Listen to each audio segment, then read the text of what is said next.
السلام عليكم ورحمة الله وبركاته. أهلا وسهلا بكم في أول حلقة من بودكاست إلاستيك أثليت أو رياضي مرن. معكم آدم عثمان مقدم البودكاست. أنا الهوست هنا.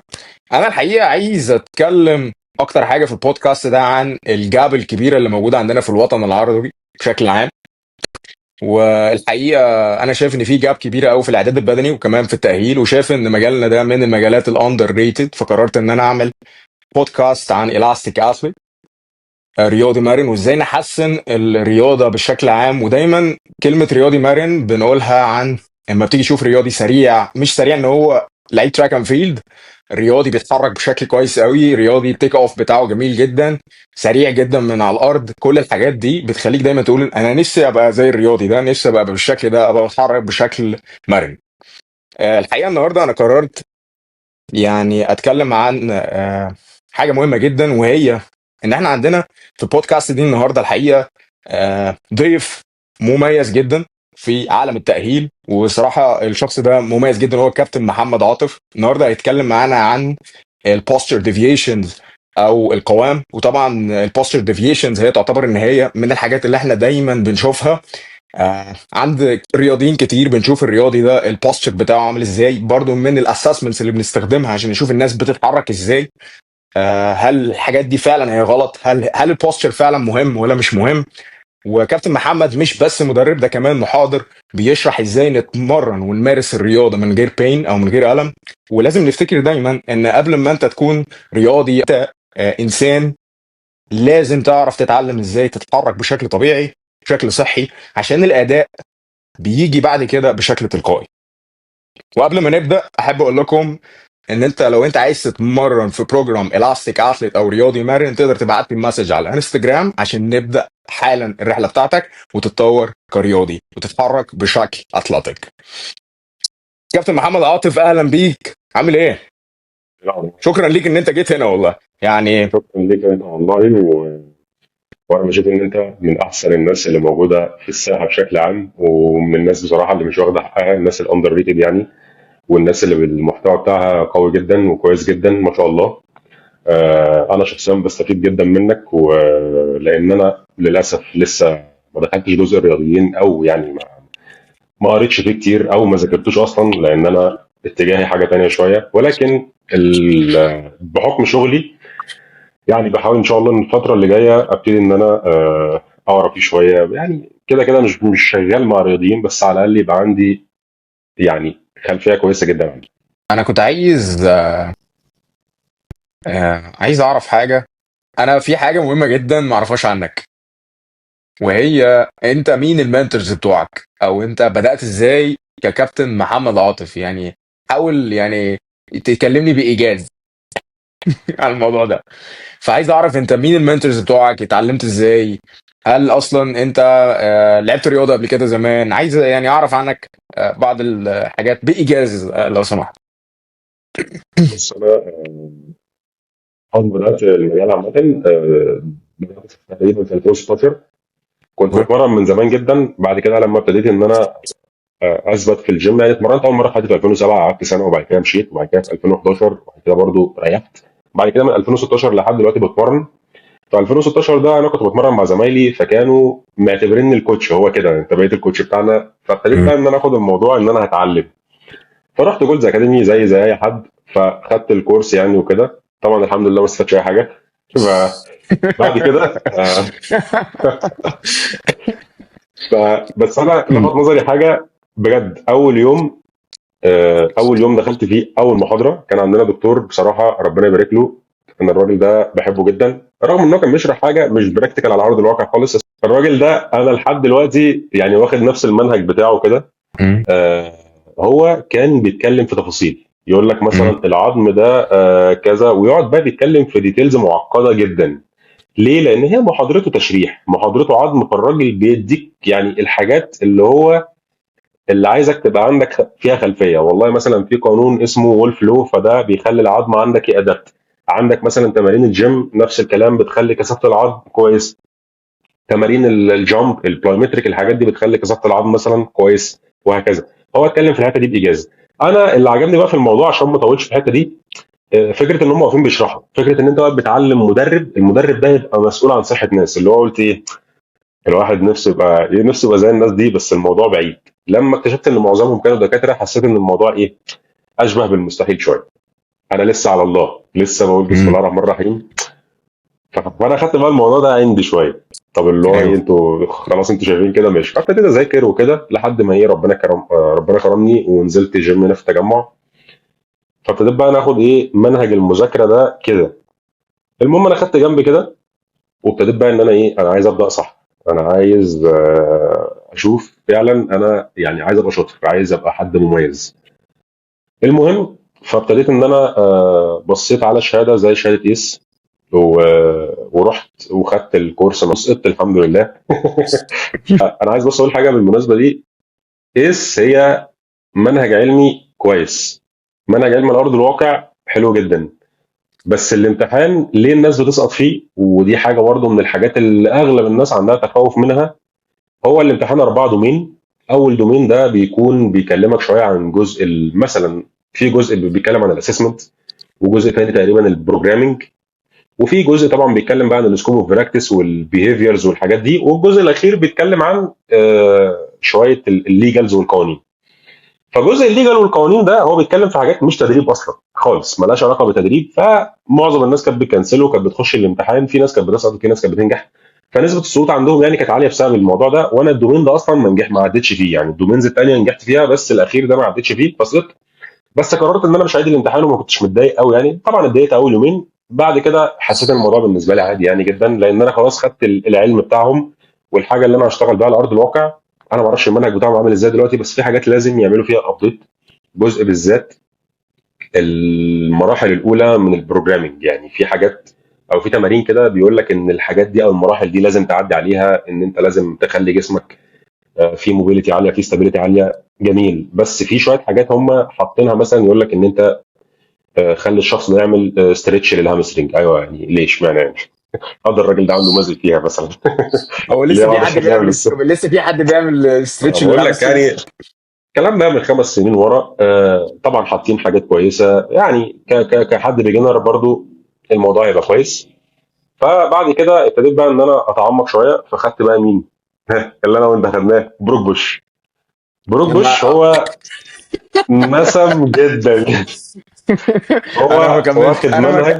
انا ما كملتوش يعني من اربع انا جاي سنين لك تقريبا انا او جاي ثلاث لك سنين انا جاي لك في المدارس دي كلها. بروك بوش هو حد بيتكلم جزء نظري يعني ممتاز، بيجيب لك تشريح. والفاشيه دي انا فاكر والله، في فاشيه اللي ماسكه الكتف في الشيست يقول لك ديلتو بيكتورال جروف مش عارف ايه. ايوه، طب انا هنفذ بقى ازاي؟ انا مش عارف لسه، فاهم؟ انا عايز انفذ مش عارف. ف وكواليتي يعني الفيديو صعبه جدا. بصراحه الكواليتي بتاعت الفيديو عشان هو هو قديم هو برضو. هو صراحه هيز فيري بروفيشنال، هو شاطر جدا جدا. بس يعني انت احيانا لما بتروح تاخد كورس او حاجه، بتبقى يعني اهم حاجه بالنسبه لك انت بتحب الشخص ده من كتر شكل التصوير عامل ازاي. بالظبط. يعني برضو السيستم بتاعه، لقيت ان السيستم بتاعه هو بيعتمد على 4 حاجات، نفس ال4 حاجات اللي انا قلتهم لك من شويه بتاعت نسم برضو، اللي هو لقيت ان ده السيستم بتاعه كله. انا تقريبا خلصت 3/4 الكورس، بس ما خلصتوش كله. لما مهم. جيت بقى بجد اركن بقى الكلام ده كله النظري، لما جيت انا اطبق على ارض الواقع الموضوع ده، الموضوع يعني ما فرقش معايا كتير. حسيت ان اللي هو ايه، الراجل ده هو مثلا حوضه مايل قدام حلو، طب انا عايز اعمل ايه؟ انا عايز اخليه يلف لورا. ماشي. انا الاول كنت بفكر ان هو انا عايز الف لورا كده، بس دلوقتي مثلا لما اتعلمت انا عايز الف لورا، انا عايز الف الحوض لورا عشان الراجل ده لما يعمل ديب سكوات مثلا، لو حصل له بات وينك، يبقى هو عنده اويرنس مم. بالحركه، عنده تحكم في الحركه. لما الراجل ده يجي يعمل ديد ليفت ويجي مثلا يطلع يعمل هيب اكستنشن، الحوض يلف بمرونه كافيه. ده اللي مم. انا عرفته مؤخرا او مم. عرفته بعديها. انما انا لما كنت يعني ما كنت لسه شغال بالمدرسه دي، مدرسه نسم، مدرسه بروك بوش، الناس دي الموضوع ما كانش فارق معايا كتير. والمشكله ان هو الحاجات اللي احنا بنقول عليها هنصلحها، الحاجات دي ما كانتش بتتصلح. فبعد كده اكتشفت ان هو ايه، لا ستوب، احنا هنقف هنا شويه، احنا ايه احنا ماشيين في طريق غلط، الطريق ده مش صح برضه. عشان اكون صريح، هو بروك بوش برضو الراجل ده يعني كان بيتكلم في الحاجات دي من سنه كام، تقريبا 2008 ده. انا مم. ما كنتش اعرف يعني ايه جيم اصلا. الكلام ده احنا يا باشا ما كناش لسه نعرف اسامي العضلات، ما كناش نعرف اي حاجه، فالراجل ده كان بيتكلم في الكلام ده. ما اعرفش 2008 او 2009 2010 ايا كان، هو في الفتره القديمه دي. فانا واثق ان هو يعني لو عمل ابديت شويه، لو ظبط الدنيا، لو عمل كورس جديد، اكيد هيطلع حاجه كويسه جدا، بما ان الراجل ده كان بيتكلم في الحاجات دي قديمه يعني. فاحنا برضو مش بنقول ان الراجل ده يعني حاجه وحشه، بالعكس خالص، هو في الاول وفي الاخر بيقدم قيمه. وبرضو وبيقدم من الحاجات فاونديشن اللي كويس قوي بجد بالظبط، يعني. من الحاجات برضو اللي استفدت منها فيه، اللي هو الجزء بتاع الرابر باند شويه، اللي هو الديستراكشن بتاع ان انت مثلا لما تيجي عايز تحسن الانكل موبيليتي، لما تيجي مثلا حد عنده الجزء بتاع الحوض مثلا، العظمه يعني نوعا ما امم. امم. آه، الفيومر قافله على السوكت، بس يعني بصراحه ما جربتهاش مع ناس كتير قوي. بس نوعا ما الموضوع برضو كان ممكن يفرق، جزء عزل العضلات، لان برضو خلي بالك هو لما كان بيجي يعمل اكتيفيشن يعني بيعرف يشغل العضله اللي هو عايزها، بس هو حلو قوي برضو في الحته دي. عايز تعمل استريتش للعضله دي بس، فده كويس. فاحنا الحاجات دي ممكن ناخدها كده منه. ومثلا انا همرن حد عنده مشكله في ركبته، فعايز اعمل له اكتيفيشن مثلا للجراتسيلس، عايز اخلي التيبي عنده تلف لجوه، او عايز عضله معينه اعمل لها اكتيفيشن او اعمل لها عزل. فانا هيبقى عندي القدره فعلا ان انا اعرف اعمل لها عزل. والله مثلا عايز امرن البوستيريور تيبياليس، زي مثلا التمرين اللي انا نزلته في ريل من كام يوم في المحاضره، ان انت بتخلي الشخص واقف كده، وبتخلي رجله في وضع سوباينيتد، فهو بيعمل انفيرجن كده مع بلانتر فليكشن، فانت بتشغل مثلا البوستيريور تيبياليس. حلو. دي برضو من اوكي. الحاجات اللي اتعلمتها منه. مش عايز اقول ان انا ما اتعلمتش منه حاجه، انا كل الناس يعني اكاد اجزم ان انا اتعلمت منها، ممكن واحد من طريقه تفكيره بس اتعلم منه. حته ان انا اطلع اقول لا ده انا ما اتعلمتش وده ما اتعلمتش لا خالص، بالعكس. مش مهم انت كنت فين خالص، المهم انت صح. ايه، رايح فين او بعيد فين، ده الحاجه مظبوط اللي بتفرق مظبوط. يعني. صح. فطبعا بقى جينا بقى مؤخرا ايوه. للمدارس بي ار اي. ايه ده، انت رحت البي ار اي؟ ما هو بص، بي ار اي امم. تبع مين؟ كونر هاريز، ايوه تبع ايوه طبعا، زاك كوبلز. زاك كوبلز، ايوه عمال افتكر اسمه، بيل واليكس هارتمان. واليكس ايه ده، اليكس. انت عملت كمان لفه على اليكس ايفر؟ هو بص اقول لك على حاجه، هم كلهم نفس الحاجه، كلهم بيتكلموا بايو ميكانكس. بس انا عندي معاهم برضو يعني مش مشكله، هم الناس دي بتتكلم بايو ميكانكس كويس جدا. هم بايظ ده قوي ناحيه حته اللي هو البريزنج او التنفس او الريب كيج او الحوض. برضو هرجع اقول لك نفس الكلام اللي انا قلته من شويه، اللي هو انا ممكن اخد الحلو من هنا والحلو من هنا والحلو من هنا وكل الكلام ده. الناس يا. دي بتشخص حركيا، عشان برضو ما حدش ياخد الكلام في السياق حته ثانيه، بتشخص الحركه او المشكله اللي عند الشخص حلو جدا. والله مثلا تبقى حد مثلا بيلعب سيتي درو، حد بيلعب بنش بريس وكتافه راحت لقدام شويه، واحد مش عارف بيلعب ايه، كل الكلام ده تلاقي مثلا قال لك الراجل ده عنده هنا ده ما بيتحركش في الحته الفلانيه، بيعرفوا يشخصوا حلو جدا جدا. بس تطبيقهم على ارض الواقع مش وحش، حلو، بس في حاجات بحس ان هم يعني محفركين قوي ومقفرين قوي، بالذات كونر هاريز مثلا. الكورس بتاعه معايا لما جيت فتحته حاسس ان هو مدي الموضوع او مودي الموضوع في حته بعيده جدا. بس انا برضو يعني من الحاجات اللي عجبتني فيهم قوي، ودي انا مش عايز اقول بس يعني، انا قبل ايوه. ما اعرف الحاجه دي من الناس دي، القياسات مثلا، او هم لما بييجوا يشتغلوا على ارض الواقع هيشتغل ازاي. والله مثلا هو دايما عايز يعرف كل حاجه عن الجيت سايكل، وده حاجه حلوه جدا. طب اشمعنى الجيت طبعا. سايكل؟ لان اكتر حركه بيعملها البني ادم هي ايه؟ المشي. واكتر حركه بيعملها البني ادم هي الايه؟ هي التنفس برضه. فهم عشان كده دايما لما يجي حد، لما تيجي تتفرج مثلا على فيديو ليهم، او مثلا يجي حد يقول لك انا الراجل ده عنده مشكله، فهو باول حاجه بيبص لها يقول لك بص الراجل ده وهو واقف على رجل واحده، رجله مثلا بتبقى الحوض عامل اكستنشن، فانا عايز اقوي الجلوتس هنا مثلا بتعمل اكسترنال روتيشن، فالتبيا مش عارف بتعمل ايه. هو من الاخر بيحكم على الشخص من مثلا يعني بيبتدي ان هو مش عارف اجيبها لك ازاي، بيبتدي ان هو يشوف الشخص ده في الوضع ده في المشي هو رجله عامله ازاي، ويعرف المشكله مثلا منين. لان انا للاسف لسه ما دخلتش جزء الرياضيين، او يعني ما قريتش فيه كتير او ما ذاكرتوش اصلا، لان انا اتجاهي حاجه تانية شويه. ولكن بحكم شغلي يعني بحاول ان شاء الله ان الفتره اللي جايه ابتدي ان انا اقرا فيه شويه. يعني كده كده مش شغال مع رياضيين، بس على الاقل يبقى عندي يعني خلفيه كويسه جدا عنه. الحقيقة أنا شايف برضو إن الحتة دي مهمة جدا. أنا شفتك في آخر فترة كام فيديو كنت عمال تتكلم عن اللعيبة اللي في إن في انترنال روتيشن وده طبيعي. واتكلمت كمان في كذا فيديو تقريبا عن لعيبة الأولمبيك ليفتر اللي بيعملوا سكوات وبيبقى عندهم ني كافينج أو ني فالجس. فهل دي مشكلة أصلا ولا لأ؟ وان طبعا من الحاجات ان انت بتستخدم الالاستيك انرجي او الطاقه الارتداديه بتاعتك او الطاقه المرنه ان انت عادي ان انت تجامب. طالما هل دي اصلا مشكله ولا لا؟ انت شايف ايه؟ انا فضولي، انا بصراحه شخص فضولي واحب اسمع منك جدا صراحه، فايه يعني قول لنا كده. اولا الحته دي فيها جاب كبير جدا دلوقتي في المجال. خلينا نتكلم الاول واحده واحده. هل فعلا في حاجه اسمها انحرافات قوميه ولا لا؟ لو احنا هنتكلم في ان في انحرافات قوميه، هو في. بس ايه الانحرافات القوميه دي اصلا؟ اولا، ثلاث ارباع المنظمات بتاعت التدريب هم ربطوها بان مثلا شكل جسم الانسان هو لازم بياخد حاجه معينه كده. يعني انت بتبقى واقف، ايدك جنبك، كتافك لورا، حوضك معدول ما بيتحركش، الكلام ده كله. وبناء عليه احنا عندنا اللي ماسك في العظم ده عضلات. فهم ربطوا حته ان البني ادم لما بيبتدي ان هو يتحرك او يعمل حاجه معينه، بتبتدي عنده العضلات تقصر. لان انا كده كده عندي العضلات في الجسم، في عضله بتعمل حركه اللي هي العضلات الاجونست، وفي عضله مقابله ليها اللي هي الانتاجونست. والانتاجونست هي مش بيبقى فيها ريلاكسيشن برضو زي ما كل الناس فاهمه. هي الفكره كلها ان هي بتفرمل الحركه، يعني ما علينا. فبنلاقي ان مثلا حد بيقعد على مكتب كتير، فبتبتدي العضلات اللي قدام عنده ان هي تقصر والعضلات اللي ورا تطول. ده المفهوم بتاع منظمات التدريب.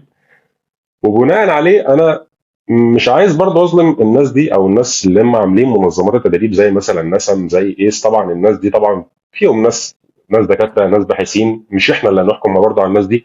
ولكن مش معنى كده ان انا ممكن اطلع اقول ان الناس دي هم مش غلط، او انا ممكن اختلف معاك في حاجه، خصوصا ان دي حاجه ريليتد بالحركه، او ليها علاقه بالحركه، او ليها علاقه بارض الواقع. فهم ربطوا الجزء ده بان انت عندك مثلا لو افترضنا ان كتفك هو مثلا بيعمل انترنال روتيشن واكسترنال روتيشن، ان هو بيلف لجوه وبيلف لبره. فانت مثلا لما هتقعد كتير هتاخد وضع معين، فقال لك ان العضلات دي بتقصر، فبتخلي الشخص ده عامل كده. حلو. طيب، اوكي. هل الكلام ده فعلا حقيقي؟ الكلام ده انا مش عايز اسمي دي انحراف قوامي او تشوه مم. قوامي. التشوه بقى القوامي الحقيقي اللي ممكن اقدر اقول عليه فعلا الشخص ده عنده تشوه قوامي، ان مثلا ممكن يكون حد اي عضله بتشتغل هي بتاخد اشاره من المخ. بيجي الاكشن بوتنشال، الكهرباء بتبتدي ان هي تعمل انرفيشن للفايبرز بتاعت العضله، فبتشغلها بكل الكلام الفسيولوجي الجميل ده. فالكهرباء دي او العصب ده او النيرف ده لو هو فيه مشكله فعلا، لو حد مثلا كان عنده اصابه بشلل اطفال وهو صغير، حد مثلا عنده مشكله في نيرف اللي بيشغل عضله الابر ترابس، اللي بيشغل عضله السيراتس انتيريور، ودي ظواهر على فكره موجوده. فطبيعي جدا لما انا النيرف يكون عندي مش شغال، او العصب اللي بيشغل العضله ده هو مش شغال، فطبيعي جدا ان انت هتلاقي العضله دي ايه؟ مش شغاله اصلا. اوكي. فطبيعي جدا برضو ان انت ممكن مثلا تلاقي، لو افترضنا على سبيل المثال عضله زي السيراتس انتيريور، هي في ظاهره اسمها سيراتس انتيريور باراليسيس، اللي هي اوكي. الشلل ده المعنى الحرفي بتاعها يعني، الشلل بتاع عضله السيراتس انتيريور. فالعصب اللي بيغذيها اللي هو تقريبا اللونج ثوراسيك نيرف على ما اتذكر يعني، ممكن يبقى في مشكله عند حد. فطبيعي جدا ان انت العضله دي هتعمل ايه؟ هي العضله دي بتشتغل ان هي بتثبت لوح الكتف عندك، فطبيعي جدا ان انت مظبوط. تلاقي فيها تجنح لوح الكتف. ليه؟ لان العصب اصلا او النيرف اللي جاي من الجهاز العصبي هو فيه مشكله. ولكن في ناس بقى ربطت حته الوينجنج سكابل او تجنح لوح الكتف ان هي لوح الكتف مم. رايح لقدام وكده، وهو عنده اصلا شغاله وعنده النيرف ما فيهوش اي حاجه، يقول لك العضله دي مش شغاله. دي بقى عشان في ناس، يعني سوري في اللفظ، في ناس في خناقه في السوق بين ده وبين ده.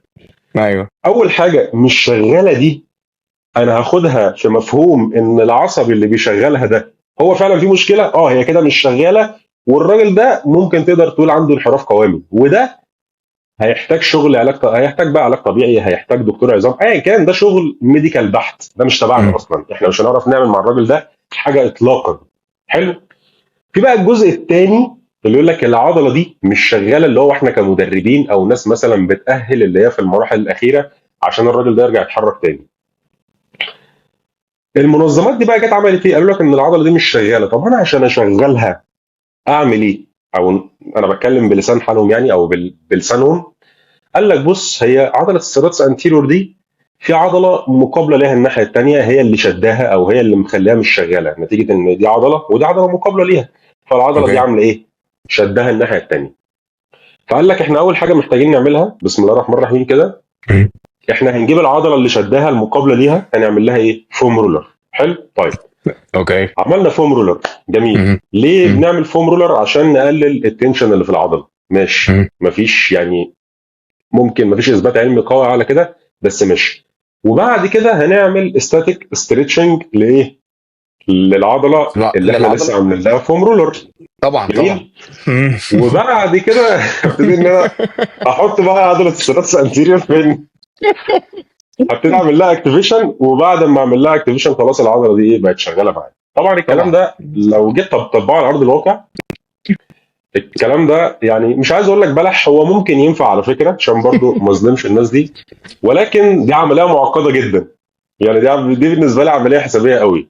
حلو. طيب، فمش شغاله، اللي احنا بقى فعلا ممكن اقول لك العضله دي مش شغاله فعلا، ان العضله دي انت مش بتتمرنها، ما عندكش فيها تحكم حركي.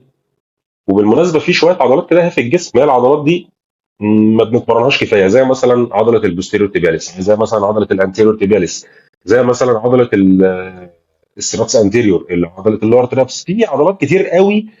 ولما اجي اقول لك مثلا اللور ترابس، يجي واحد مثلا يقول لك طب انا بلعب مثلا واي ريز، ما الواي ريز انت بتشغل مثلا كذا عضله فيه. طب انت مم. بتعمل مثلا تمرين في اي حاجه ديبريشن للكتف، هي عضله بتشتغل في الديبريشن. ان العضله دي انت مش بتتمرنها، ما عندكش فيها تحكم حركي. وبالمناسبه في شويه عضلات كده في الجسم، هي العضلات دي ما بنتمرنهاش كفايه، زي مثلا عضله البوستيريور تيبياليس، زي مثلا عضله الانتيريور تيبياليس، زي مثلا عضله السيراتس انتيريور، عضله اللور ترابس، في عضلات كتير قوي. ولما اجي اقول لك مثلا اللور ترابس، يجي واحد مثلا يقول لك طب انا بلعب مثلا واي ريز، ما الواي ريز انت بتشغل مثلا كذا عضله فيه. طب انت مم. بتعمل مثلا تمرين في اي حاجه ديبريشن للكتف، هي عضله بتشتغل في الديبريشن. مم. عضله البوستيريور تيبياليس مثلا بتمرنها من الوظيفتين مع بعض بالكلام ده. فانت عشان كده بنلاقي ان العضلات ممكن تقدر تقول عليها إن، مش عارف، ما بحبش اقول انهبيتد، لان انهبيتد دي انا ببقى فصلتها خالص.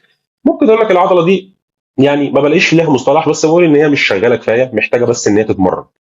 لان انا لما بقول العضله دي انهبيتد انا ببقى عزلت عنها كل حاجه. وصلت؟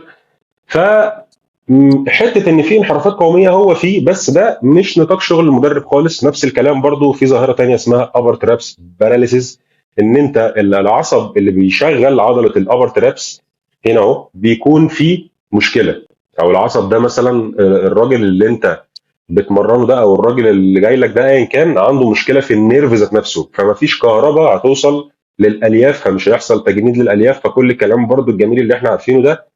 فبالتالي العضله دي اصلا هي هتلاقيها عامله ازاي؟ هتلاقي الراجل ده له كتفه وهو عامل كده، هتلاقي له كتفه عامل ازاي؟ نازل كده. حلو. وهتلاقي الكلافيكال دي او الترقوه طالعه لفوق. ليه؟ عشان تحافظ على ظاهره الكسور الذاتي، عشان بس الناس اللي بتحب العربي يعني. فهتلاقي الراجل ده عامل كده، ده شيء طبيعي. طب هل ده انحراف قومي؟ بنسبه كبيره ممكن نقول عادي، مفيش مشكله. لكن ان انا اجي اقول لك مثلا والله الراجل ده كتافه لفه لجوه، الراجل ده حوضه مايل قدام، الراجل ده ركبته بتخش لجوه، الراجل ده عنده انحراف قوامي، فالراجل ده عنده عضلات طويله وعضلات قصيره، ده مش منطقي. لان احنا لو جينا نبص لمفهوم الحركه، الحركه اصلا هي ثلاث حاجات: جهاز عصبي اول حاجه، وعضلات، وعظم. فمنين بقى انت حكمت ان هو الراجل ده عنده مثلا كتافه لفه لقدام؟ طب ما احنا كلنا بنقعد على مكتب. طب الراجل ده حوضه مايل قدام؟ طيب ما احنا كلنا بنمشي وبنتحرك وبنجري. بديها دايما في المحاضرات مثال بسيط جدا للشباب، مثال حلو قوي. بقول لهم بشوف اي حد كده قاعد في المحاضره، راجل فورمه او راجل مثلا بياخد استرويد، فبتلاقي طبيعي جدا انت لما تشوف بودي جارد، هل امم بتلاقي دراعه مفرود 100%؟ يعني بتلاقي البودي جارد ده زي ما ربنا خلقه دراعه مفرود كده؟ هل انت يا كابتن ادم بتشوف اي بودي جارد دراعه مفرود 100%؟ مستحيل. ليه؟ لان الراجل ده لا. بيتمرن. بتلاقي دراعه ايه؟ بتلاقي دراعه فليكسد شويه او متني شويه. طب ليه هو متني؟ لان الراجل ده بيتمرن فمشغل مثلا عضله البايسبس. حلو. فطبيعي مهم. جدا ان انت تلاقي البايسبس فيها قصر شويه كده، فتلاقي الراجل ده دراعه عامل كده. ده شيء طبيعي لان احنا ربنا خلقنا كائنات بتتحرك، كائنات بتعمل اي مجهود، كائنات بتعمل اي نشاط، بتعمل اي اكتيفيتي، بنتمرن، بنعمل رياضات كتير جدا. فده شيء طبيعي، ده شيء طبيعي.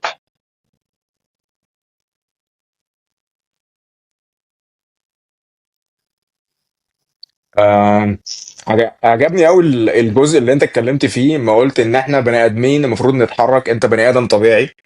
وصراحة للكلام اللي انت قلته ده انا 100% معاك، بسبب حاجة.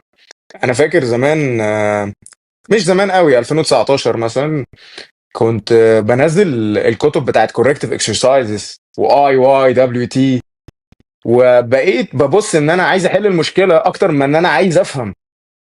يعني انت المفروض تفهم المشكله يعني هي ممكن تبقاش مشكله، انت المفروض تفهم الاول، بعد كده تشوف هتعمل ايه. لكن انت مش محتاج تفكس على قد ما انت، يعني الموضوع مش ديسفانكشن. انت تقصد كده، ده اللي انا فهمته. والموضوع برضو مش كمان كميه فوم رولر مرعبه. آه اللي هو مثلا انت هتعمل اكتيفيشن للجنب ده، والجنب التاني هنشوف هنعمل له ولا لا. العضله دي قصيره والعضله دي طويله. مثلا انت كنت في فيديو عامله بتتكلم فيه عن الناس اللي عندهم ان ايفن هيب، او عندهم هيب شيفت، وقلت ان الموضوع ده ليه علاقه بالنيرو ماسكولر. انا فاكر الموضوع ده تقريبا، انت اتكلمت عن حد بيعمل اللي عنده ان ايفن هيب فبيشفت ناحيه اليمين او ناحيه الشمال. فاغلب الحاجات اللي زي نسم، ويعني مش عايز اتدخل في الحاجات دي قوي، بيقول لك اعمل هنا ستريتش واعمل هنا سترينث، او قوي الجزء ده واعمل ستريتش للحته دي. كذلك برضو في الناس مثلا الرياضيين هتلاقيهم دايما مثلا الهامسترنج بتاعته شدت فراح عمل لها ستاتيك ستريتش مثلا او فوم رولر. لكن المشكله ممكن تبقى في فاكتورز كتيره اصلا، يعني ممكن تكون اصلا المشكله مش في الهامسترنج. بس ده اللي انا دايما بلاقيه، ان انت مش لازم يكون الهامسترنج اصلا. اللي انا اعرفه ان احنا لكل عضله في السلاك بتاعها، يعني في درجه من السلاك زي الاستيك كده. فهي الفكره كلها ان انت مش كل ما عضله تبقى تايت او شاده او اي حاجه ليها علاقه بالحاجات دي تروح تعمل لها ستريتش. وممكن تبقى المشكله اصلا ان انت البلفس بتاعك محتاج ترجع له الفانكشن، او تريستور تريبوزيشن البلفس من اول وجديد، او الريب كيج عامه. فممكن دايما المشكله بالظبط زي ما انت اتكلمت برضو عن الاسكابيلا في جزء تاني. دايما في ناس مثلا تقول لك ايه ده، الاسكابيلا مثلا مش بتتحرك فانت محتاج تعمل لها مثلا سلايدرز، مثلا الكوركتيف اكسرسايز اللي هو الفلور سلايد والوول سلايد. التمارين على فكره مش وحشه، تمارين كويسه كويسه واستخدمناها، جدا. واستخدمنا اي واي دبليو تي، واستخدمنا كل الحاجات دي. بس يعني هي مش دي الحل يعني. وعارف كنت برضو في من الحاجات اللي كنت دايما اكمل موضوع السكابيولا، عشان انا مش عايز انافيجيت او ادخل في موضوع تاني. لا لا لا، السكابيولا، براحتك. السكابيولا مثلا في ناس دايما لما يبقى حد عنده مشكله في كتفه يقول لك بص على السكابيولا. طب ما هي ممكن تبقى المشكله اصلا مش في السكابيولا. يعني انت ليه دايما بتلوم ان السكابيولا هي المشكله؟ ممكن تبقى مشكله في القفص الصدري مثلا، يعني ممكن يكون الريب كيج اصلا كومبريس شويه. الشخص ده محتاج، يعني انت ممكن تدي لحد كيو واحد تقول له اعمل بس بريذنج كده وتعالوا على جنب، يقول لك ايه ده، انا بحس ان انا بقيت انا بقيت تحفه، انا مبسوط قوي النهارده. فاهم؟ تحس ان انت حصلت بعت. حصلت معايا في المحاضره اللي فاتت والله. بالظبط والله العظيم، تحس ان انت سبحان الله سبحان الله، البريذنج ده سحر بجد. انا عايز اقول لك واكتر ناس يعني دايما هتلاقي الناس الايجز اللي انت تقدر تستخدمهم هتلاقيهم بيحبوا البريذنج، الناس اللي هم فوق ال 30. فاهم؟ هتلاقيهم دايما، يعني مثلا كنت بمرن مثلا حد مستشار عنده مثلا بتاع حاجه و60 سنه تقريبا، والله العظيم البريذنج بالنسبه له كان، هو مبسوط ان هو يقعد سوباين ويعمل بريذنج ويعمل سكاي ووكر، او اللي هو اللي هو البريذنج بتاع السوباين، ويوصل يحاول يريتش على قد ما يقدر يقول لي ادم انا كتفي اتحسن بالبريذنج يا ادم. هو ازاي كده؟ فمش عايز انافيجيت في حاجات كتير، بس فعلا انا متفاهم الحته اللي انت اتكلمت فيها دي، وان فعلا البوستشر مش دايما مشكله يعني. آه خلينا نقسم كده الموضوع واحده واحده. هو الموضوع كله معتمد على سيستمز. انا برضه هكلمك بحكم ان مثلا في دراسات كتير قوي قوي اوكي. قالوا لك ان يعني منظمات التدريب لما طلعت قالت لك، او الانحرافات القوميه او الكلام ده، قال لك ان هو بيسبب وجع او بيسبب اصابات. حلو. فجت دراسات طلعت كتير جدا قالت لك ايه؟ قالت لك لا، الكلام ده ملوش علاقه، او البين ملوش علاقه بالانحرافات القوميه، لان ده عامل من عوامل كتير جدا. دي حاجه طبعا معروفه. يعني فكره ان انا اقول مثلا ان الراجل ده هيتصاب عشان مثلا عنده حوض لف لقدام او حوض لف لورا، لحد دلوقتي بيجي لي ناس كده، بس الحمد لله يعني اغلبهم من بره مصر. يعني فبيجي لي ناس يقول انا عايز اشترك معاك اونلاين عشان عندي بلفيك تلت. حلو. طب انا بقول له كده، انا ممكن تعالى اشترك وانا بص هعدله لك. باخده بفهمه زي برضه ما بقعد افهم الشباب. انا مش هيفرق لي البوزيشن بتاعك او بتاع العظم بتاعك او الشكل بتاعك انت عامل ازاي، مش هيفرق لي كتير. اللي هيفرق لي بقى ايه هنا المربط الفرس كده زي ما بيقولوا بيني وبينك، الوظيفه بتاعت الجوينت. هل انت العظم بيعمل رول، بيعمل جلايد، بيعمل سبين على بعض كومبريشن بشكل كويس؟ تمام، مفيش مشكله. هل العضلات فيها الاستيست كفايه ان هي تطول وتقصر وقت ما انا اكون عايزه تطول وتقصر؟ والله انا بجري، انا بلعب مثلا بنش بريس، بلعب لات بول داون، انا راجل باور ليفتر. هل العضلات هتخدمني في الوظيفه دي؟ تمام، 10 على 10. هل انا عندي تحكم حركي؟ هل الجهاز العصبي عندي اكتف؟ هل الجهاز العصبي عندي شغال بشكل كويس؟ هل لما اجي اعمل حركه ما عنديش اي مشكله فيها؟ الجهاز العصبي ما بيتنشنش، ما بيحشر، مش بحس ان انا مضغوط او ستريسد؟ تمام، خلاص. انا بالنسبه لي طالما الثلاث حاجات دول موجودين في شخص قدامي، يبقى الراجل ده بالنسبه لي 10 10. بيطلع واحد يقول لي طب ما الراجل ده كتافه لفه لجوه، الراجل ده عنده راوند شولدر، الراجل ده عنده كذا. اقول له بص يا حبيب قلبي، انت ممكن تكون راجل بيزنس مان، راجل عندك مثلا شركه، جميل، وعندك 100 موظف. من ال 100 موظف دول عندك موظف يعني شكله مش حلو، انت بالنسبه لك الراجل ده بتشوفه بتشمئز، ولكن الراجل ده لحسن الحظ هو بيعمل التارجت بتاعه مثلا 200%، والشركه كلها ما بتعملش اصلا التارجت بتاعها. فهل الراجل اوكي. ده صاحب الشركه هيمشي الراجل ده ويرفضه لمجرد ان هو شكله مثلا مش حلو او الراجل ده منبوذ؟ لا، بالعكس، ده بالنسبه له حاجه سوبر ستار خلاص. فكره ان انت هتقعد تدور على الشكل وان انا لازم ابقى في سيمتري كده ومش عارف ايه والكلام ده كله، ده مش صح.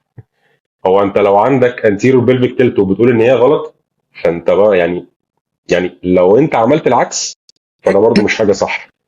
شكل الجوينت بتاعك هو عامل كده ليه؟ نتيجه ان انت بتتحرك، ده شيء بديهي جدا. والله مثلا كتفك لف لقدام، مش مشكله. هل بتعرف تعمل اكستنشن؟ بتعرف تعمل اكسترنال روتيشن فول رينج اوف موشن؟ جميل، 10 على 10.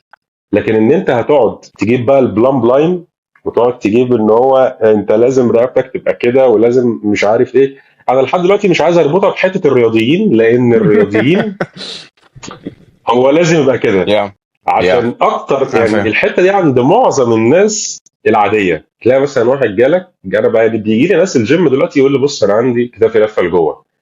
طب اقول له تعالى كده اشوف الموبيليتي بتاعت الكتف عنده، اشوف الاوفر هيد، اشوف البريس، الكلام كل ده بشوف ان هو تمام. اقول له انت 10 10، مفيش اي مشكله خالص. يقول لي طب ما انا ده الشكل ده مش عاجبني. اقول له بص والله انت اهم حاجه بالنسبه لي ان انت تكون بتعرف تعمل الحركه وعكسها. يعني ما تبقاش مزنوق كده في وضع معين. ما تبقاش مثلا انت مش عارف تخرج من الحركه دي. دي كده بالنسبه لي مشكله، دي مشكله عندك في المرونه.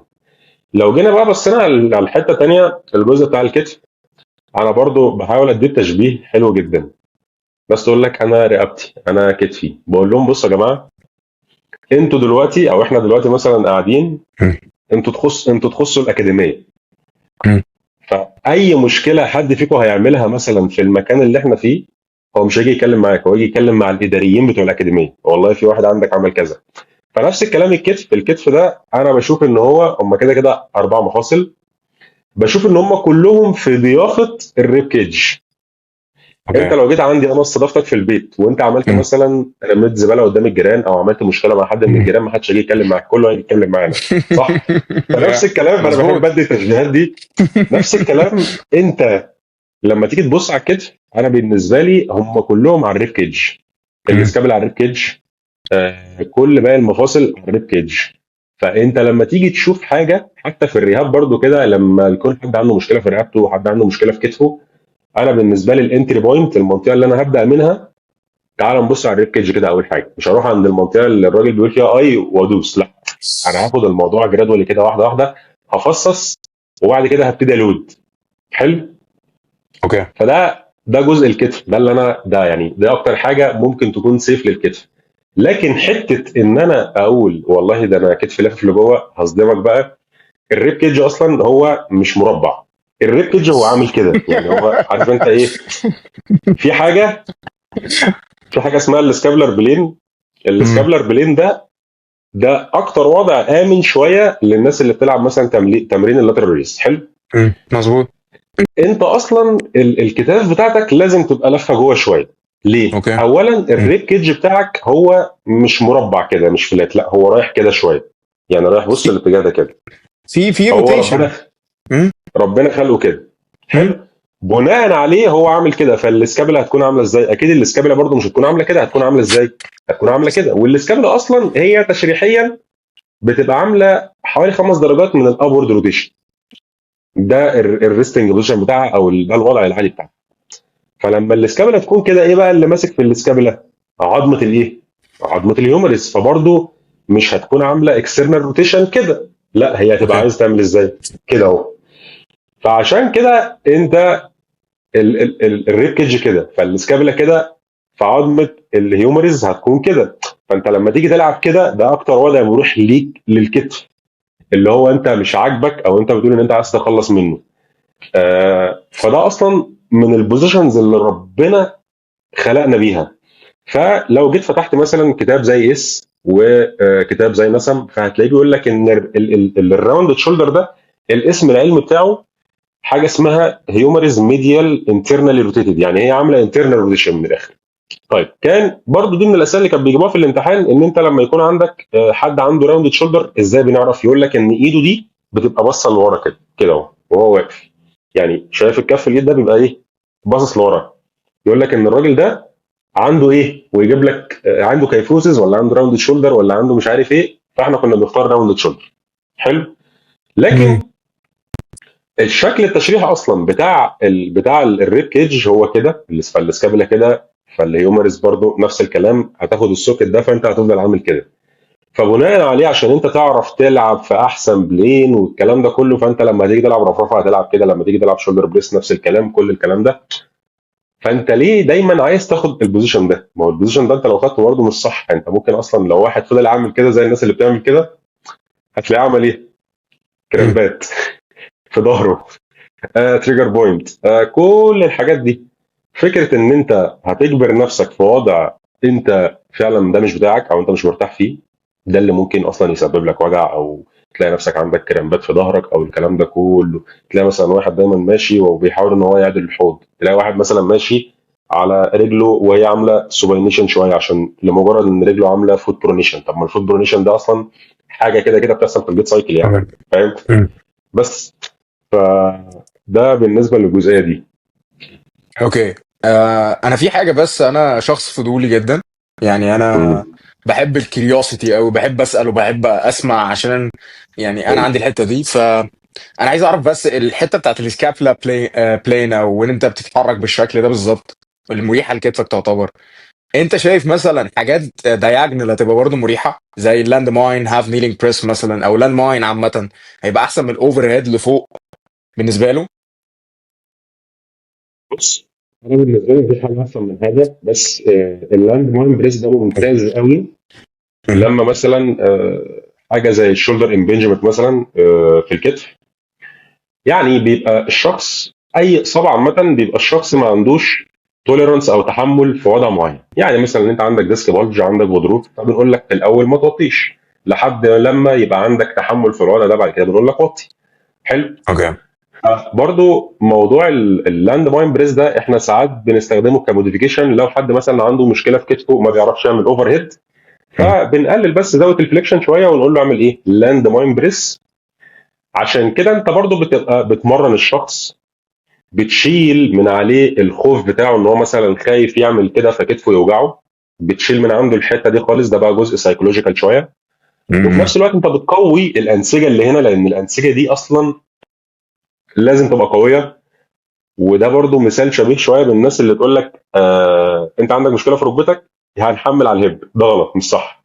انا ممكن احمل على الركبه لان الركبه ضعيفه، او الركبه مثلا نسيج عايز ان انا احط له لود او احط له حمل. بس الفكره ان انا هحمل ازاي، هي دي بقى. ده الفرق بينك وبين مين؟ بين الشخص العادي. ان انت مثلا حد عايز الراجل ده يتحرك، حلو، انا هخليه يحمل فين؟ هخليه يحمل على الركبه. بس ازاي؟ لو انت بقى فاهم بايو ميكانكس وهتعرف تحمل، تعيش. اللاند ماين بريس، نرجع تاني. انا بالنسبه لي الاوفر هيد ده حاجه حلوه جدا، ان انا اعمل شولدر بريس، ان انا اعمل اي حاجه، لان دي كده كده حركه وظيفيه. انت مثلا لما تيجي مثلا في البيت عايز تجيب حاجه، حد مثلا بيلعب سله فبيعمل بتاعه كده، فدي برضه حركه وظيفيه. لكن لو انا اتعودت طول عمري ان انا اعمل لاند ماين بريس بس، دي مش تبقى بالنسبه لي حاجه كويسه. يعني هي كويسه في مرحله، بس ان انا اكيد. اعمل مم. المدى الحركي الكامل، ان انا اعمل شولدر فليكشن 180 درجه، هو ده اللي انا عايز اوصل له. بس ده في المشي هو رجله عامله ازاي، ويعرف مم. المشكله مثلا منين. مم. زي برضو مثلا انا لسه منزل ريل من يومين، او الريل اللي قبل اللي فات، لما قلت ان احنا هنعمل استرتش ريفلكسورز. جميل جميل. طيب عملنا استرتش ريفلكسورز، لو مشيت من هنا لحد باب الاوضه العضله هترجع تكسر تاني. ده طب ما تيجي 100% نفكر يعني. بره الصندوق. انا عايز مم. اعمل استرتش ليه؟ هو مش هيفرق لي في حاجه. حلو، مم. ان العضله يكون فيها الاستيستي، ده كلام جميل. بس الفكره في مثلا ان انا ممكن امرنها وظيفيا.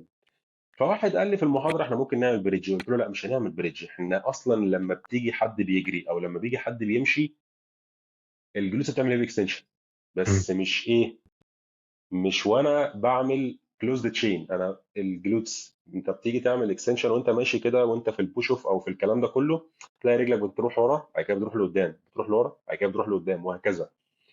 فانا ممكن ادي تمرين زي ده. لما نيمت الولد على الحيطه قلت له نام، خلي رجلك تزق الحيطه اكنها هي دي الارض. ليه؟ عشان اعمل جلوتس اكتيفيشن. واسحب رجلك دي الثانيه دي عليك، او اسحب ركبتك دي عليك، وابتدي اطلع وانزل. هعملها قد ايه؟ مم. ممكن اعملها 30 عده، ممكن اعملها 33. كده كده التمرين، او التمرين ده سهل، مش متعب بالنسبه للشخص. بس هيبتدي ان هو يمرن عضله هي ما عندكش برضو فيها تحكم حركي شويه، وهي الجلوتس، اللي هي بتكون ايه، مش شغاله كفايه عند معظم الناس. فبرضو عندهم الجزء بتاع الهيفلكسورز بيشتغل عليه بشكل كويس جدا. عضله بقى الهيفلكسورز دي بالمناسبه عايز اخد فيها وقت شويه. العضله دي لو بتتكلم بجد، يعني كانت هتقول لنا كلمه واحده: ساغفر الله بكل شيء. عضله كل واحد مش لاقي مشكله مثلا، او مش عارف يشخص، او مش عارف يطلع مشكله هيب مثلا عنده فليكسور. في انت عندك انت عندك الريفلكسورز. انت عندك تايت في الهيب فليكسور. لا، الريفلكسورز بالذات بجد، يعني شايف ان هي عضله. هي في حاجه بس عايز اوضحها للناس. هي عضله مهمه جدا في ان هي مم. بتمشيك، في ان هي مم. بتجريك، في ان مم. انت لازم تتمرنها. ما حدش بيتمرنها خالص. يقول لك والله اصل هي ماسكه في اللور باك، فهي ممكن يا حبيب قلبي في عضلات كتير جدا ماسكه في اللور باك. يا حبيب قلبي في عضلات كتير جدا ماسكه في الحوض. هي بس الفكره ان هو، يعني قريت كده في بحث مؤخرا شويه، ان العضله دي هي عامله فاشيال كونكشن مع مين؟ مع الدايفرام. حلو. ويقول لك ان هي العضله لما بتقصر شويه، او بتكون عامله مثلا اكستنشن في اللور باك او ايا كان، فبتاثر على حركه الايه؟ على حركه الدايفرام. فبالتالي انت ما بتعرفش تتنفس منين؟ من الدايفرام. وده فبالتالي فرام. مم. هتتنفس منين؟ من العضلات التانية، اللي هي زي مين؟ زي عضله التشيست، عضلات الرقبه، الاسترنوكليدا ماستويد، الاسكالين، الكلام ده كله.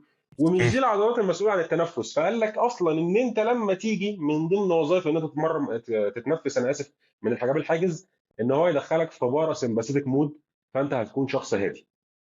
فقال لك كل ده لو انت عندك العضله دي قصيره ممكن تاثر عندك على التنفس. فبالتالي هتلاقي الشخص ايه؟ ما بيعرفش يتنفس من الحجاب الحاجز كويس. بالعكس، يعني انا ممكن اخلي الراجل ده قبل ما ينام في بيتهم بالليل، والله انيمه مثلا 90 درجه، اخلي رجله على الحيطه، اقول له بس اعمل بوستيريو بلفيك تلت شويه، حلو، وابتدي يتنفس من الحجاب الحاجز، الموضوع انتهى تماما. بس مش معنى كده ان انا لو عندي انتيريور بلفيك تلت وعندي عضله الهيب فليكسورز قصيره، يبقى انا هيجي لي وجع في اللور باك او مش هعرف اتنفس كويس. كل ده مش صح. الحاجات دي ممكن تحصل ولو مثلا بعد 20 سنه. على اللونج تيرم، مظبوط. ومع واحد ما بيتمرنش، لان في كده كده فرق كبير بين واحد بيتمرن ماشي وواحد ما بيتمرنش. والله واحد بيتمرن هو كتافه لفه لجوه قوي بزياده، ماشي، ممكن يكون الراجل ده ملاكم جميل. واحد تاني عمره ما اتمرن وعلى طول قاعد على مكتب، فالراجل ده كتافه لفه لجوه، فهل الراجل ده هيتصاب؟ لا، هو الراجل ده مش هيتصاب بسبب ان هو كده، بس الراجل ده ممكن يتصاب نتيجه ان الانسجه بتاعته ضعيفه، او دي كونديشننج، اوكي. او ايا كان سميها زي ما انت عايز تسميها، لان هو ما حطش حمل عليها. فنرجع تاني لموضوعنا، فالهيب فليكسورز مش هي اللي هتعمل لي مشاكل، ومش هي اللي هتوجع لي ظهري، ومش هي الكلام الفارغ ده كله، مفيش اي بحث قوي على كده. انا حللتها لك علميا. فكره ان انت تكون بتعرف تتنفس فعلا من الحجاب الحاجز عشان تدخل في باراسمباثيك مود. الباراسمباثيك مود ده او الباراسمباثيك نيرفس سيستم، برضو في ناس كتير قوي بتتكلم فيه وما تعرفش يعني ايه باراسمباثيك، هو فاكر ان دي حاجه في الجهاز العصبي. هي دي اعصاب، دي مجرد اعصاب عندك.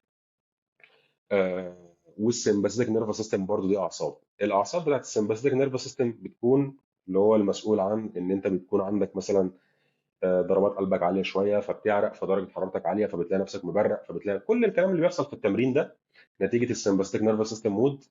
هم اعصاب موجودين في الجزء بتاع الثوراسيك ال 12 واول ثلاثه لمبر، حلو.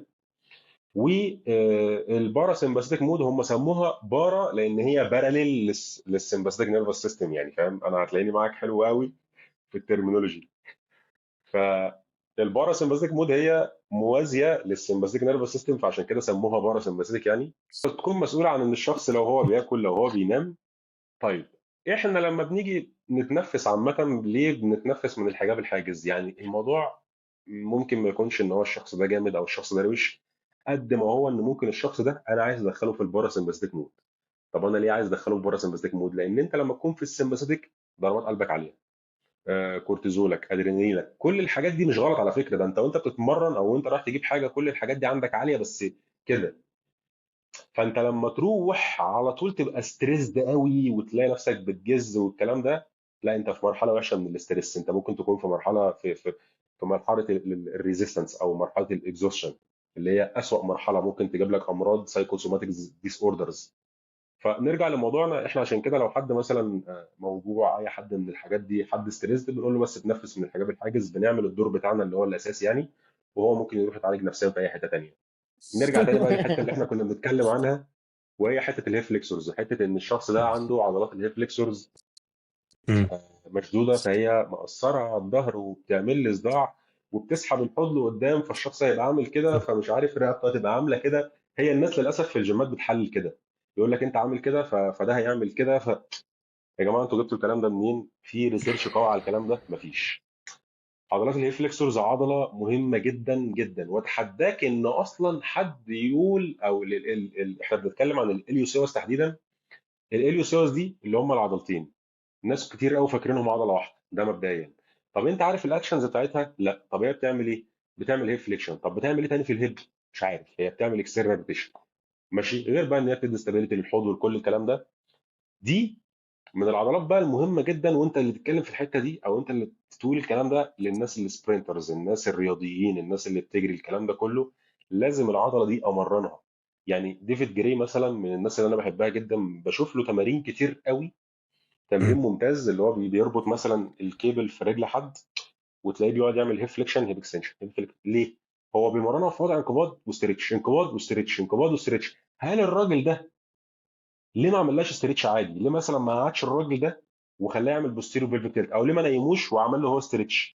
الراجل ده بيفكر بره الصندوق، او مش بره الصندوق، الراجل ده بيفكر بواقعيه. انا عايز ان مم. العضله عايزه تطول وتقصر، تطول وتقصر زي اي عضله في الجسم، مش عايز اكتر من كده. فهو الراجل مرنها على نفس الوظيفه، بيجي بيمضي حق ده كمان بيخلي الراجل اللي واقف ماسك عصايه كده عشان ايه؟ يفضل ثابت او ساند على حاجه، ويربط في رجله حاجه في الكيبل ويقعد يعمل هيب فليكشن، هيب اكستنشن، هيب فليكشن، هيب اكستنشن. هل بقى هنروح نقول لديفيد جريا الراجل ده عنده انتيرو بيلفيك؟ الراجل ده عنده عضله هيب فليكسورز قصيره فاللور باك مش عارف حصل له ايه فالراجل ده موجوع؟ مفيش الكلام ده.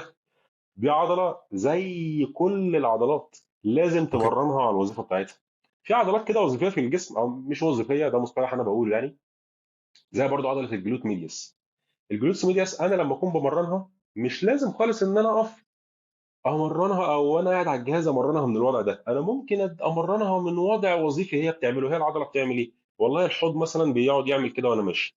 حلو. هي المفروض هي اللي بتثبت الحوض، لو هي مش موجوده او هي ضعيفه او انا مش بمرنها ما عنديش تحكم حركي، فهتلاقي الراجل ده ماشي كده. حلو. طيب انا مش عايز امشي كده، هي العضله دي عايزه ثبات، فانا ممكن ابقى اربط مثلا رابر باند في رجل الراجل ده واخليه يقف كل شويه على رجلي اكتر من الثانيه. ممكن مثلا اخليه واقف واخليه يعمل مثلا تمرين الهيب دروب. في حاجات كتير ممكن امرنها كده. فعضلات الجزء بتاع الحوض ده نفس الكلام الضمه. ففي عندي عضلات كتير جدا هي كل مم. واحده بتقوم بوظيفه معينه، فانا ممكن امرنها على الوظيفه دي.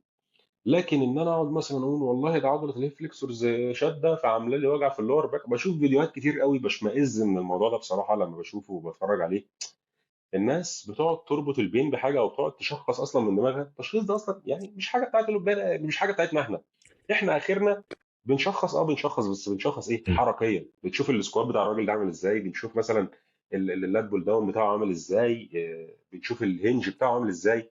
انت بقى عايز تسميه تشخيص، عايز تسميه قياسات، سميه زي ما انت عايز تسميه، مش فارق لي. بس المهم ان بمناسبة انت بمناسبة بتمس. بمناسبة الهنج، امم انت لما بتيجي تعلم حد هنج، انت عارف طبعا من المشاكل اللي الناس مش بتعرف تعملها، او الجيم بوب كلاينتس اول ما بيجوا الجيم مش بيعرفوا يهنجوا اصلا. ف فانت كتير. لما بتيجي تعلم حد هنج، انا معلش ان انا قطعتك او حاجه، لا لا آه... خالص. لما انت بتيجي تخلي حد يهنج، بتخليه يهنج بالنسبه لك ايه احسن طريقه تخليه هنج؟ يعني انت بتحب دايما مثلا، او لما تيجي تعلم اي حد اي حركه، بتحب دايما تبدا بريجريشن ولا بتحب تبدا من بروجريشن؟ في ناس بتحب دايما تشوف، يعني في ناس مش بتحب تعمل ريجريشن اصلا، في ريهاب سبيشالست ما بيحبوش يعملوا اصلا ريجريشن.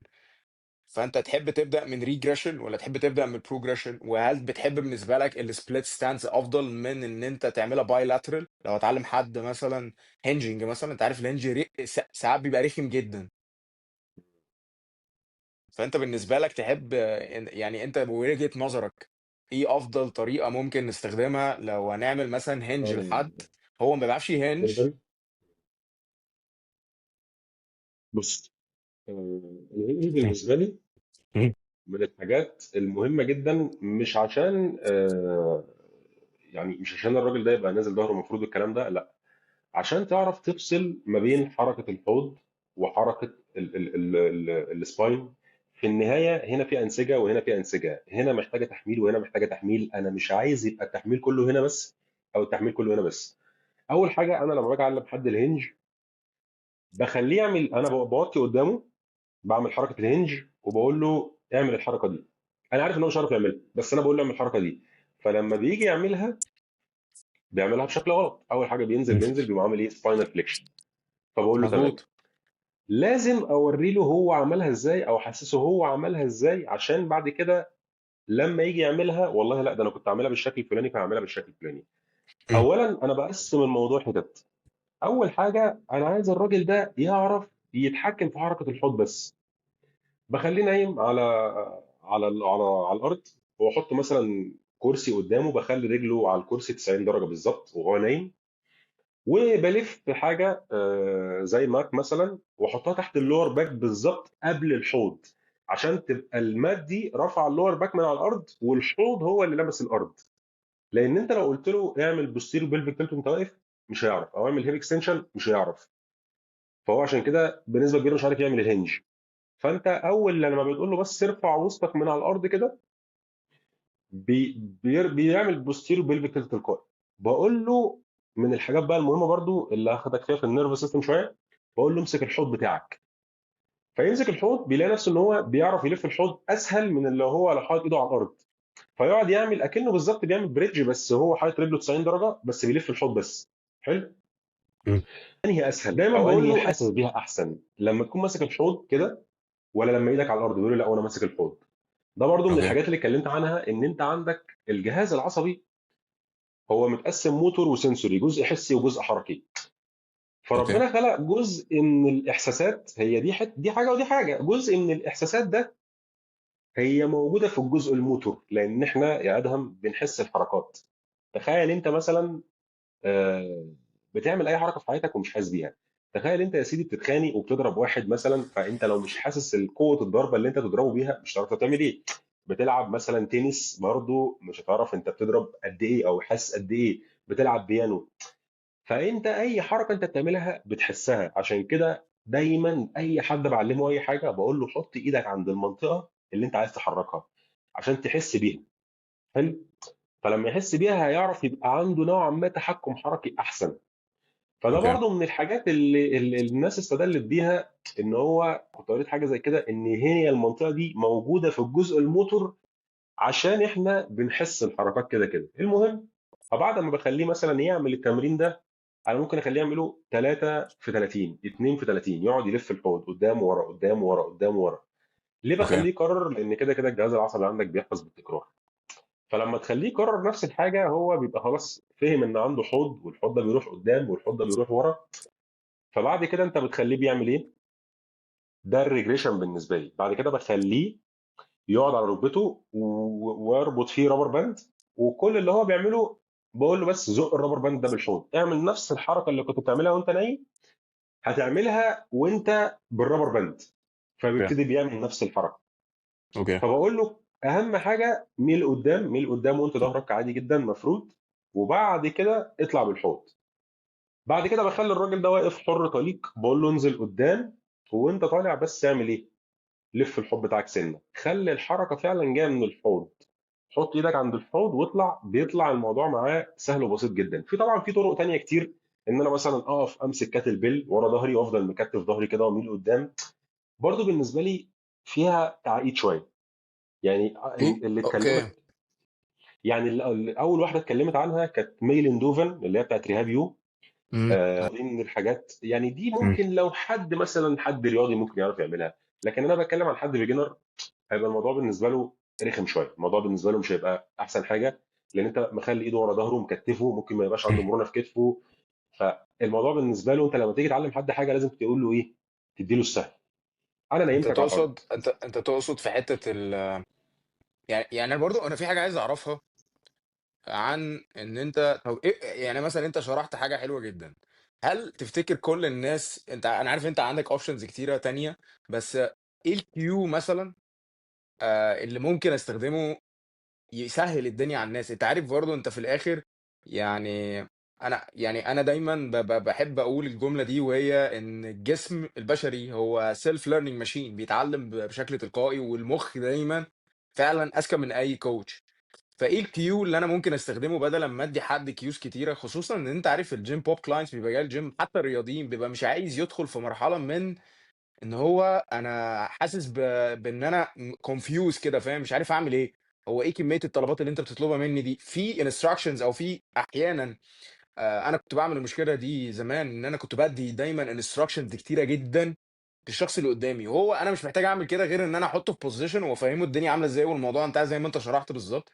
فهل في كيو معين اسهل عليه الدنيا، اقولها له بشكل احسن تسهل له الدنيا، وفي نفس الوقت ما تعقدش الشخص، وفي نفس الوقت في الاخر استفاد ان هو عمل موفمنت نفسها زي الهنج او ايا كان اي حركه؟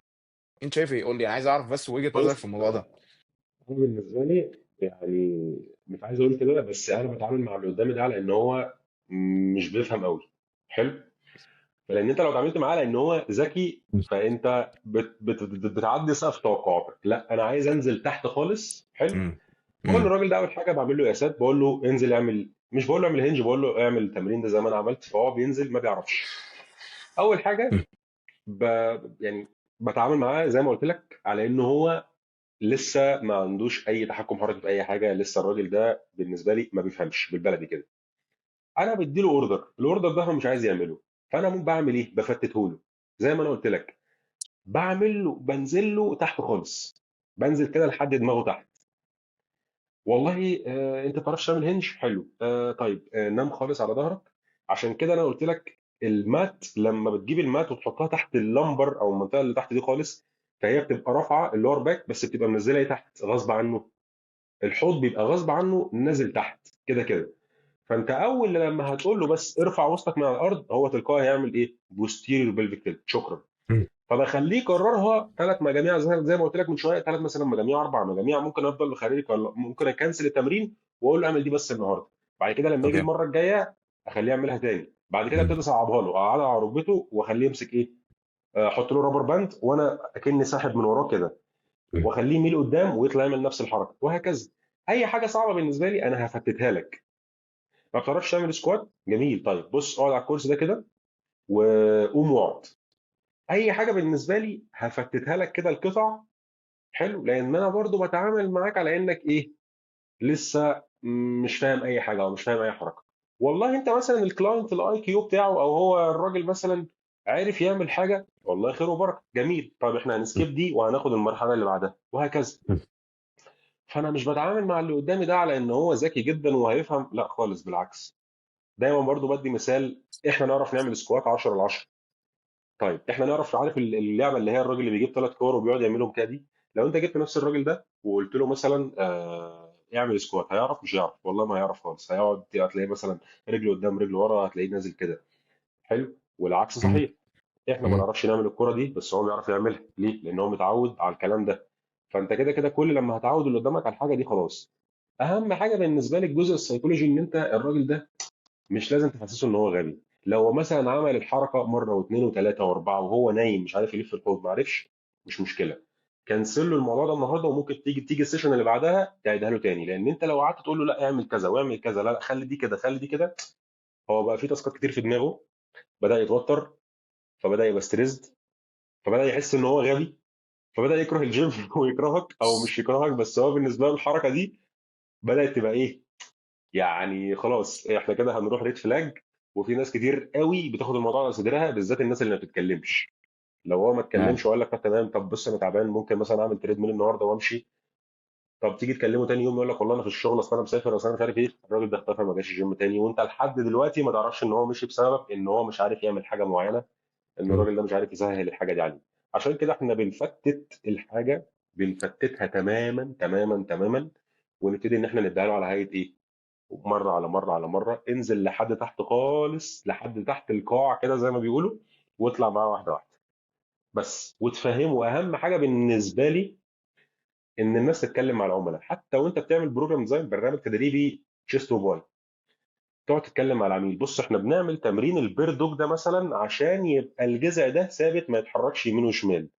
وانس ان هو اتحرك يمين وشمال، التمرين بالنسبه لي ما بقاش افكتيف قوي او ما بقاش مؤثر قوي. فهو الراجل لو انت سهيت عنه، لو انت دخلت الحمام، لو انت معاك سيشن تانية وسبته، هو الراجل للحظه كده مش هيحرك الجذع بتاعه. ليه؟ لان انت فهمته التمرين ده بتاعي. مم. يعني مثلا نضيف حته فكاهيه كده شويه، انا والدي زمان، انا والدي كان عصبي جدا. فكان مثلا وهو بيعمل اي حاجه في البيت، مثلا بيصلح فيشه الكهرباء، هو والدي مش كهربائي اصلا بس مثلا حاجه باظت فبيحاول ان هو يعملها، وانا واقف جنبه. اول حاجه والدي كان بيعملها ايه؟ لو الحاجه دي ما اتصلحتش، مثلا لو في ايده حاجه كان ممكن يضربني بيها عادي جدا على فكره. ده شيء طبيعي. ماشي. يقول لي مثلا روح هات حاجه، روح هات مثلا، يقول لي بص يا محمد هات حته خشبه كده. هو ما عرفنيش حته خشبه ليه، هو لو قال لي هات حته خشبه عشان هزنق بيها الدرج ده، لان هو بص وهو بيتقفل كذا، فانا هفهم هو عايز ايه. انا ممكن ما اجيبلوش خشبه، انا ممكن مم. اجيب له حاجه احسن من الخشبه، فاهم حاجه؟ ايوه. هو ما فهمنيش، فلا اروح اجيب له خشبه قد كده، فممكن يقوم شاتمني. والله فهمت؟ يعني.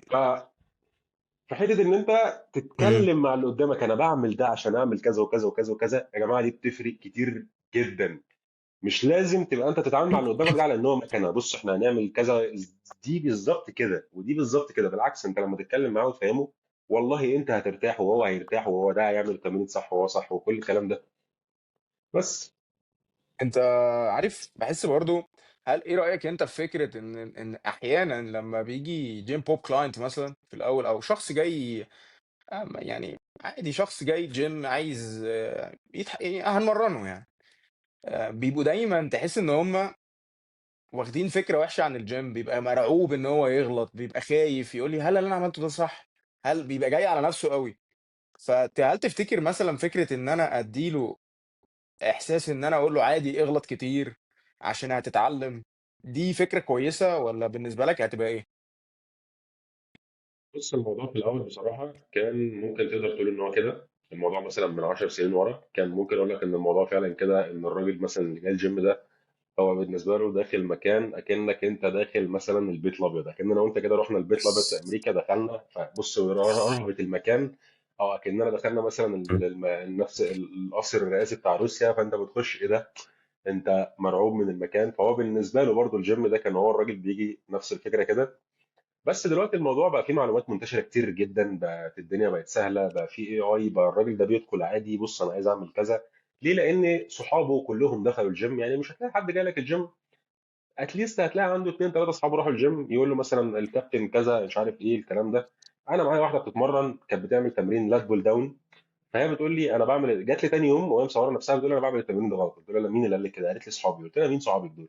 كده الموضوع دخل معايا في شخصنه شويه، لان انا برضو الموضوع ده يعني نرفزني شويه. قلت لها مين صحابك دول؟ خلي حد فيهم يكلمني ويناقشني مم. يقول لي ليه غلط. قالت لي لا لا تمام، مش لما حست ان انا خلاص.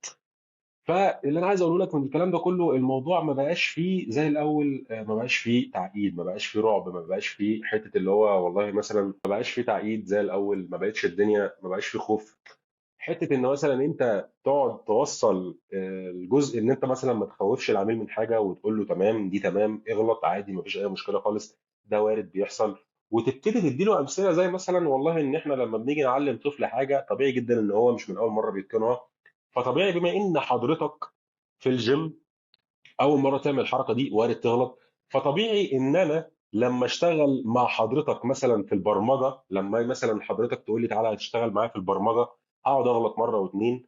فانا حلو في الحاجه دي لان انا مارستها، انت هتبقى حلو كمان شهر لما تمارس. مش لازم برضه اديله حاجات بعيده قوي. هي الحاجات دي الكلام اللسان الحاجات الجزء السيكولوجي ده اللي بيفرق. لكن حته ان انت تيجي هو مثلا يكون بيعمل تمرين خايف، لا طب بص سيبك من ده دلوقتي خالص، تعال احنا هنعمل حاجه تانية. لا انت ممكن تفهمه، قول له بص احنا ممكن والله مثلا ما عرفناش مثلا نعمل سكوات عشان انت بس عندك ايه، الموبيليتي بتاعت الحوض مثلا محتاجين نعمل لها كذا كذا كذا، فهنشتغل على ده هنعمل كذا كذا. بس احنا دلوقتي ممكن نلعب ليج بريس مثلا عشان برضو انت يبقى عندك ايه تحكم في الحركه. الناس بتحب دايما اللي يتكلم معاها، لما تتكلم معاها يعرف ان انت فاهم، يعرف ان انت حد مش اللي هو ايه، لو ما فيش واحد يبقى في اتنين، لو ما فيش اتنين يبقى في تلاته. ده مش صح. انت كده فعلا بتحسسه ان هو ما بيفهمش حاجه، وده مش صح، ده مش مطلوب. نفس الكلام برضو لو ربطنا الجزء ده بجزء اللي احنا بنتكلم عنه النهارده، الانحرافات القوميه والكلام ده. عشان للاسف الشديد في ناس بتبيع بالكلام ده، يقول له بص انت عندك كتفك لف لقدام فانت ممكن تتصاب، فانت شكلك وحش، والراجل بيروح معاه في الكلام يقول له اه صح، انا بص انا لما بلبس القميص للاسف الشديد انت هو الكوتش اللي في الجيم بيعمل كده ليه؟ لان انا شفت الكلام ده قدام عيني. الكوتش اللي في الجيم بيعمل كده ليه؟ عشان يبيع. طيب مم. انت بعت، مم. هايل، الراجل نزل دفع معاك 100 سيشن. بعد ال 100 سيشن هل اللي انت بتعدله له ده اتصلح؟ لا هو ما اتصلحش. هو حس براحه لان انت اديته تمارين موبيليتي مش اكتر، هو لسه كتافه لفه لجوه شويه او لسه حوضه مايل لقدام. هو حس براحه لان هو بقى بيعرف يتحكم في الحوض، مش لان انت عدلت له الحوض. في فرق كبير قوي بين الاثنين. هو حس براحه لان هو كان عنده نسيج ما بيحملش عليه فبدا يحمل عليه. لكن مش حس براحه لان انت عدلت له الحوض. الحوض كده كده مش هيتعدل. مفيش بني ادم في العالم هو جسمه كله مظبوط ومعدول. بس في بني ادمين كتير في العالم عندها مرونه في كل الحركات. زي مثلا مم. انا بتفرج على كابتن ادم عثمان، بشوفه بيعمل تمارين بيتحرك في كل الاتجاهات، بيجامب، بيعمل تمارين بالنسبه لي انا ما اعرفش اعملها خالص. بشوف ناس عندها موبيليتي عاليه جدا. مفيش واحد في العالم جسمه كله مظبوط او سيمتري في حاجه واحده، لا ده مش صح. بس في عشرات الالاف زي ما بيقولوا في العالم عندهم مرونه عاليه جدا، عنده تحكم حركي ايا كان هو جسمه عامل ازاي مش فارق لي. بس هو الراجل ده عنده تحكم في الحاجات دي. فانت لما تيجي تجيب واحد هو جاي لك اول يوم الجيم وتقعد تقول له بص اصل انت بتعمل ايه سكوات ركبتك دخلت لجوه، مم. اصل انت عندك عضلات الضمه قصيره. طب انت عرفت منين ان هي عضلات الضمه قصيره؟ طب تعال. انا ممكن احل الموضوع ده كله ان انا اجيب بس رابر باند مم. احطه عند ركبه الراجل ده واقول له انت نازل ما تخليش الرابر باند يزقك لجوه. انت لو ما اتكلمتش هو من تلقاء نفسه ركبته هيعمل ايه؟ هيزق الرابر باند لبره. حلو. انت ايه رأيك؟ صحيح معلش انا اسف عشان قطعتك في الحتة دي. ايه رأيك في الرياكتيف نيرو ماسكولار تريننج، او ان انا مثلا لو حد عنده ني فالجز وهو بيعمل مثلا لونجز، في ناس ركبتها بتدخل بيبقى عندهم ني فالجز او ني كافنج. فهل لو انا جبت باند مثلا وربطته حوالين الركبة وهو بيعمل مثلا، هل ده بيعمل مثلا اكتيفيشن او بيساعد مثلا ان الشخص ده ركبته ما تدخلش جوه؟ طبعا انا عارف ان احنا بنتكلم في حتة ان دي ممكن ما تبقاش مشكلة اصلا. بس الجزء ده اول حاجه لو اتكلمنا عن ني فالجاس في حد ذاته، خلينا نقسم الموضوع لكذا جزئيه. اولا لما تلاقي مثلا حد باور ليفتر، لما تلاقي حد مثلا بيعمل لاندنج، لما تلاقي حد بيعمل تمرين فيه ايفورت عالي، لما تلاقي حد مثلا بيلعب باسكت، هو بيجامب فبينزل فركبته بتخش لجوه. حد بيرفع وزن زي الناس الويت ليفتر دول، طبيعي مم. جدا هو لازم ركبته تخش لجوه. دي حاجه اسمها هيب اوكي. تورك، ان العضلات كلها بيحصل لها اكتيفيشن. فالعضلات كلها هتلاقيها تلقائي عايزه تعمل اي حاجه عشان تخلي، او عايزه تدي الراجل ده عزم اعلى ان هو يشيل الوزن. فكلها بيحصل فيها اكتيفيشن، فوارد جدا انك تلاقي ركبته دخلت لجوه. طب تعالى نتكلم في جزء الناس. كان في دراسه كده اتنشرت، اخر دراسه على موضوع الرباط الصليبي. الدراسه دي كانوا جايبين 700 حاجه و30 بنت تقريبا، كانوا بيعملوا لهم التيست اللي هو بيشوفوا ان البنات دول وهم بيجامب وبينزلوا ركبتهم هتخش لجوه، هل الموضوع ده هيأثر عليهم في مشكله ولا لا. استبعدوا ساعتها تقريبا 20 بنت. بالمناسبه الدراسه دي كانت معموله من 2009 ل 2013. استبعدوا تقريبا 20 بنت لان هم كان عندهم اوريدي رباط صليبي قبل كده. لما عملوا التستات للبنات دي تقريبا ما حدش جاله رباط صليبي خالص. الدراسه دي معايا على الموبايل برضو، فكرني ما ابعتها لك. اوكي. اتكلمت عن ان انا اربط الحركه دي مم. بان هي هل دي فعلا هتجيب رباط صليبي ولا لا. لان في ناس تقول لك الني فالجاز لو انت بتعمل لحد سكوات اول يوم في الجيم ركبته دخلت لجوه فده بيحط شير فورس طب ما الليج اكستنشن بيعمل شير فورس برضه. مم. فمفيش ايوه حاجه صح. اسمها ان انا، مفيش حاجه اسمها اصل ده لا. هي الدنيا ما بتتحسبش، مش بتمشي كده. هو حد جالي مبتدئ جميل، مم. ركبته بتخش لجوه شويه. طب ما هو انا على فكره انا عايز اقول لك على حاجه، الحوض البلفس لما مم. بيعمل انترنال روتيشن كده فبيسحب ايه معاه لجوه؟ عظمه الفيومر. فعظمه الفيومر اللي هو الراجل عنده انتيريور بلفيك تلت زياده قوي، فانت عظمه الفيومر هتلف لجوه، فهو بيعمل سكوات ركبته هتخش لجوه. انما لو جيت عملت بوستيريور بلفيك تلت فهتلاقي العظمتين عملوا اكسترنال روتيشن، فانا كده ظبطت البوزيشن بتاع العظم بتاعي. فالعضلات ايه؟ جت معايا زي ما انا عايز. فممكن الراجل ده المرونه بتاعته بتاعت الحوض انترنال اكسترنال، انا هقيس الكلام ده في القياسات، ممكن تبقى هي اللي مش حلوه قوي. مش ان هو عنده الادكتور تايت فاحنا نقوي العضلات اللي بره والكلام ده، الموضوع ما مشيش كده. طب هل الموضوع ده هيسبب لي اصابه؟ لا. لو جينا بصينا على الرابر باند، كان في دراسه تانية برضو لقوا ان انت لما بتحط رابر باند تقيل قوي عند حد وعشان يبتدي ان هو يعمل حاجه رياكتيف كده، ده بيزود مم. المشكله عنده، مش بيقللها. لان هم لقوا تفعيل العضلات ما زادش اصلا. برضو الدراسه دي عندي على التليفون، كنت قريتها من فتره يعني. وكان اتكلم عليها اول ناس اتكلموا عنها كان اي 3 ريهاب، كانوا اتكلموا في الموضوع ده. بس انت لما تيجي تحط رابر باند حاجه بسيطه، الرابر باند بالنسبه لي في اي حاجه في الجيم هو اداه. انا هحطها لوقت معين وبعد كده هعمل ايه؟ هشيلها، هرميها في الزباله، مش عايزها. ليه؟ لان الراجل ده هو في العاده مش بيتحرك برابر باند، انت بس بتحطها لفتره بسيطه جدا. مش هي دي اللي هتعمل تقويات، مش هي دي اللي هتخلي الراجل قوي. احنا بس بنعمل بيها ايه؟ حاجه بسيطه جدا، حاجه صغيره جدا. ده نفس المثال اللي انت بتقوله ده لما يجي مثلا العب حد بالوف بريس وهو واقف مثلا على رجل واحده، او مم. هو واقف على رجلين الاثنين بس ماسك رابر باند. وانا واقف ماسك رابر باند انا ممكن اعمل اكتيفيشن عنده للكور اعلى.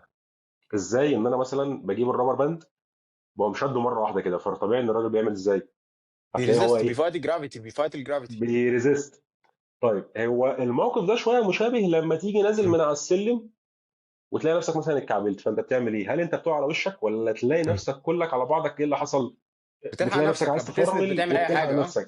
مم. طب بتلحق نفسك ليه؟ لان انت عندك الفيستيبولار سيستم اللي هي الاذن اللاسمعيه، فبيعمل زي تريجر كده او بيعمل حاجه اسمها سباينال ريفلكس، ان مم. معظم العضلات بتاعت السباينا والجذع بيحصل لها ايه؟ اكتيفيشن مره واحده، لان الراجل ده هيقع. فاحنا عايزين ننشطها مره واحده فايه؟ فتلحق تمسك نفسك. زي برضو تقريبا مشابهه شويه للجزء بتاع الهيب تورك، ان انت عايز ترفع وزن جديد فكل العضلات بتتحايل على المفصل عشان يبتدي ان هو ايه؟ يطلع، مم. وهكذا.